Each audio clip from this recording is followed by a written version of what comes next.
বলছে মমতা ব্যানার্জি যদি আমাকে জাহান্নামায় যেতে বলে, ওই কমবক্তা, ওই মুনাফিকটা, ওই মুশরিকটা, ওই মুসলমানদের দুশমনটা কি বলছে, আমি জাহান্নামায় যেতে রাজি আছি। জোরে বলুন নাউযুবিল্লাহ, জোরে বলুন। আর আল্লাহ রাসূল কি বলছেন, এই আমার উম্মতিরা, তোমরা বারে বার আল্লাহ তাআলার কাছ থেকে জাহান্নামা থেকে পানা চাও, জাহান্নামা থেকে পানা চাও, জাহান্নামা থেকে বাঁচার জন্য বলো। উনি দুনিয়ার খেয়ালে আছে, উনি খেয়ালে থাকবে না কেন? খেয়ালে থাকবে না কেন?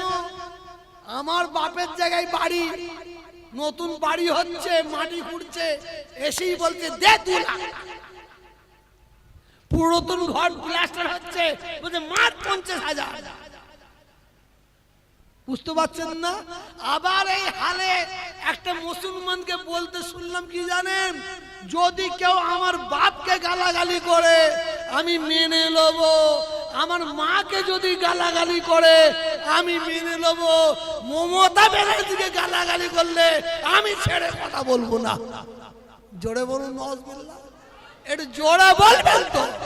হাই রে হাই, আল্লাহর দরজা সর্বপ্রথম, আল্লাহর সম্মান। কি বললাম? এই অসুবিধা হচ্ছে শুনতে।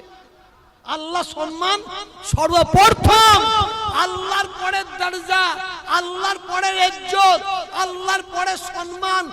এই আল্লাহ কাকে দিয়েছে? কাকে?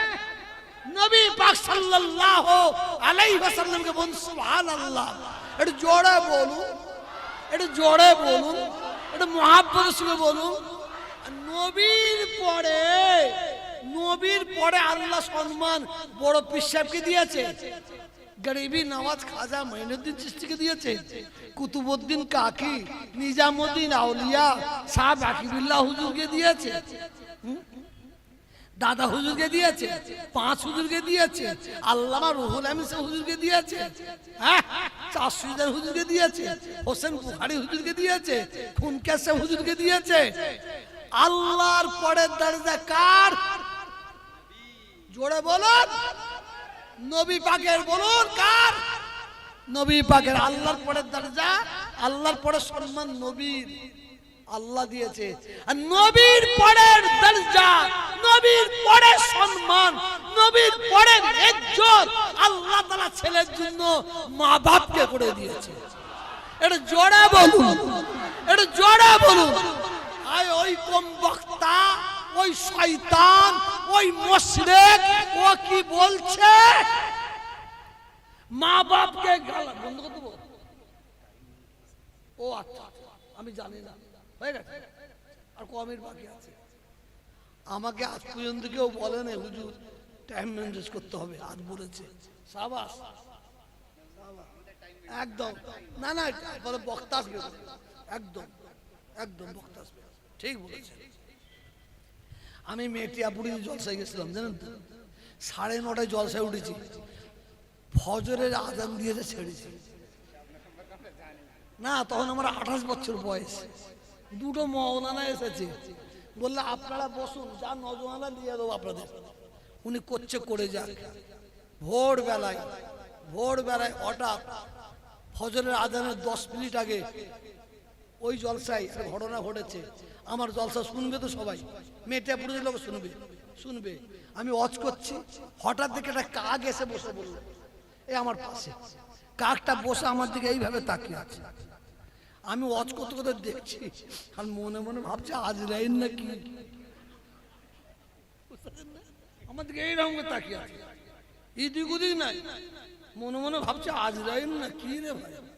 আর শ্রোতারা আমার দিকে দেখে না, শুধু কাকটার দিকে দেখছে। ওয়াজ শেষ করলাম, কিয়াম পড়লাম, মুনাজাত করলাম, লা ইলাহা ইল্লাল্লাহ মুহাম্মাদুর রাসূলুল্লাহ বলেছি, কাগও উড়ে চলে গেল। জলসা সবাইকে দাওয়াত করে দেন, সবাইকে সমান টাইম দিতে হবে, ঠিক বলেছেন। আর আমি তো চর্চাই ভাঙা বেড়া, আমার সময় যত কম হবে ততই আমার ভালো। শরীর অসুস্থ, শুধু আমি এইটা বলতাম, এটা বলা কি অপরাধ? এটা জোরে বল, বলা কি অপরাধ? এটা বলা কি অপরাধ? হ্যাঁ, বেশি সময় লব না। আমি আপনাদের বলছি, দাদা হুজুরের কথা মনে রাখবেন। বাবারা গুনাহগার হয়ে মরে যাও, বেঈমান কাফের হয়ে মরুনি। গুনাহগার হয়ে মরলে কি হবে? আল্লাহ গুনার জন্য জাহান্নামে দিতে পারেন। 2 বছর 200 বছর পরে আল্লাহ পুনরায় আবার তুলে জান্নাতে দেবেন। আর কাফের হয়ে মরবে, মুশরিক হয়ে মরবে, বেঈমান হয়ে মরবে, মুনাফিক হয়ে মরবে, জাহান্নাম থেকে উঠার তোমার কোনো রাস্তা নাই। আজকে মুসলমান সমাজ আমরা ধ্বংস হয়ে যাচ্ছি। এখানে আল্লাহকে রাখলাম, এখানে নবীকে রাখলাম, আর এখানে মমতাকে রাখলাম। নেতাদের জিজ্ঞাসা করবেন কোনটা নিবি, আল্লাহকে ধরবি না নবীকে ধরবি? বলছে মমতাকে ধরবি। সবাই নয়, সবাই নয়। এই তাপসটা এলাকা আমি জানি না, উনার এলাকা কি? এই তাপসটা বারে বার বলছি, আপনি আমার ওখানে বিধায়ক হন, আমি মমতা ব্যানার্জিকে বলছি, বলছে হুজুর এটা বলবেন না। খুদার কসম আমি তেল মেখে কথা বলি না। বাংলার মধ্যে, সারা পশ্চিম বাংলার মধ্যে আপনারা ধন্য, আপনারা এই ধরনের একটা এমএলএ কে পেয়েছেন। আমি ওনার দান ধ্যান ছাড়া আমি কিছু দেখতে পাই না। উনি এত দান করে, ঘন্টার পর ঘন্টা সময় লেগে যায়। তেল মারা কথা হলো, তেল মারা কথা হলো। তবে শোনেন, এই তাপস চ্যাটার্জির দ্বারাই যদি মুসলমানদের উপর আঘাত আসে, মানুষের উপর আঘাত আসে, মুসলমানদের উপর আঘাত আসে, খুদার কসম খেয়ে বলছি আমি তোহা সিদ্দিকী ছেড়ে কথা বলবো না, ছেড়ে কথা বলবো না। আমাকে কেউ ভাবে তৃণমূলের দালাল, কেউ বলে সিপিএম এর দালাল, কেউ বলে অমুকের দালাল। তোরা ভেবে যা, ভেবে যা। তবে শোন, আমার আল্লাহ এক, নবী এক, আমার কুরআন এক, আমার কাবা এক, আমার বাপ এক, আমার মা এক।